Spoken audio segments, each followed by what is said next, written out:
What's going on, guys? My name is Wade with Tech Daily. So I review a lot of different smartphones on my channel, but with the focus always being on the big name flagship devices, one area of the smartphone market I personally don't often get to check out are the budget devices. But a few weeks ago, Motorola quietly launched their updated e-budget smartphone device, the Moto E4, coming in at just under $100 from Amazon and as low as $70 from carriers like Verizon. And even at that price point, this device actually packs many of the kinds of features you might expect from a flagship smartphone. If you're just looking for the bottom line with this device, I can sum it up in a few words. If you're on a budget but need a smartphone, get this device. Seriously, that's all that needs to be said. If you'd like to find out why, let's go ahead and check out everything the new Moto E4 has to offer, and you can decide for yourself if this phone is the right fit for you. First things first, let's talk about the screen. The E4 rocks a 5-inch IPS LCD display with a 1280 by 720 resolution at 294 pixels per inch. Size-wise, 5 inches makes this phone a good fit in the hand for a vast majority of people. As far as the overall viewing experience, the screen looks great when you keep in mind how little the phone costs. It's bright enough, it's clear enough, and there isn't anything lost or distorted even when looking at the device from an angle. The display is just a good viewing experience overall, and I don't think anyone would be disappointed. While the screen, in my opinion, was maybe even a little better than I expected, something I really didn't expect a budget device this expensive to have is a fingerprint sensor right there front and center. While fingerprint sensors come standard on every flagship and mid-range phone nowadays, the sub $100 category just doesn't see this feature too often, especially not something this good.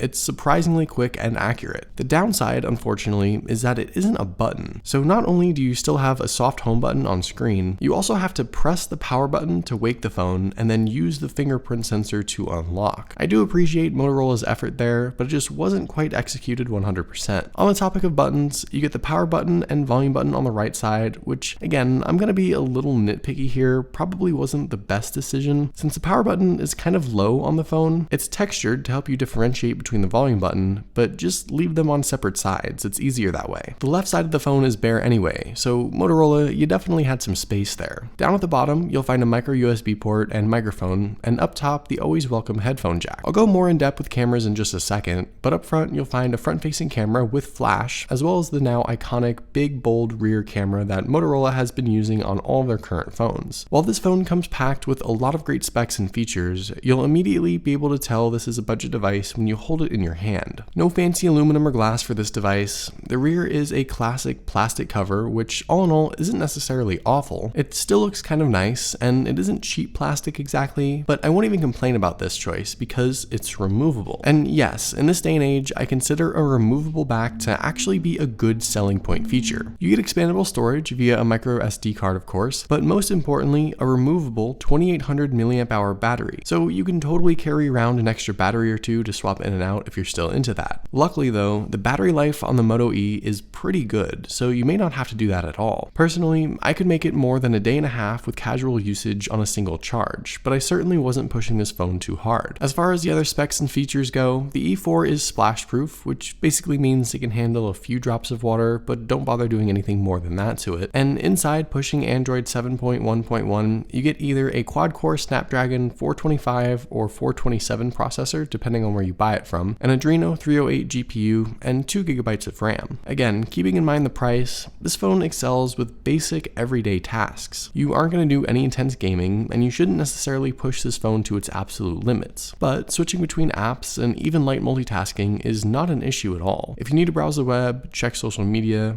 text, watch videos, that's all more than fine with a phone like this, but there's not much more to say beyond that. Next come the cameras, and out of the entire E4 experience, I think this is probably the only area that was just kind of subpar for me. The rear camera is good enough, pictures look okay from the 8-megapixel sensor and LED flash, and while colors look fairly bright and objects look pretty detailed in broad daylight, low light performance and even moderate lighting conditions just make most images look a bit disappointing. There isn't much for camera settings either, but all this is to be expected from a budget device, and it is something I could live with. It's a similar story with the 5-megapixel front camera, where pictures look okay and the added front flash is nice, but you just won't really be too impressed. Like I mentioned at the start of the video, there are a couple different price points and ways to buy the E4. It's available for most major carriers like Verizon in the US, for example, for as low as $70 with a plan. However, you can also get this device fully unlocked and SIM-free from Amazon for $99. A great price for an unlocked smartphone with as good of features as this device has, but at that price, you are getting the device with Amazon special offers, aka ads, on the lock screen. It's not a deal breaker by any means, you'll just basically get ads for different Amazon related products and services every time you unlock the device. And if you don't want the special offers, you can get the phone for $129 instead. But the ads never really bothered me, and I'd rather just save the money and keep the cost down even more. For less than $100, the Moto E4 is far and away the best absolute budget smartphone currently on the market.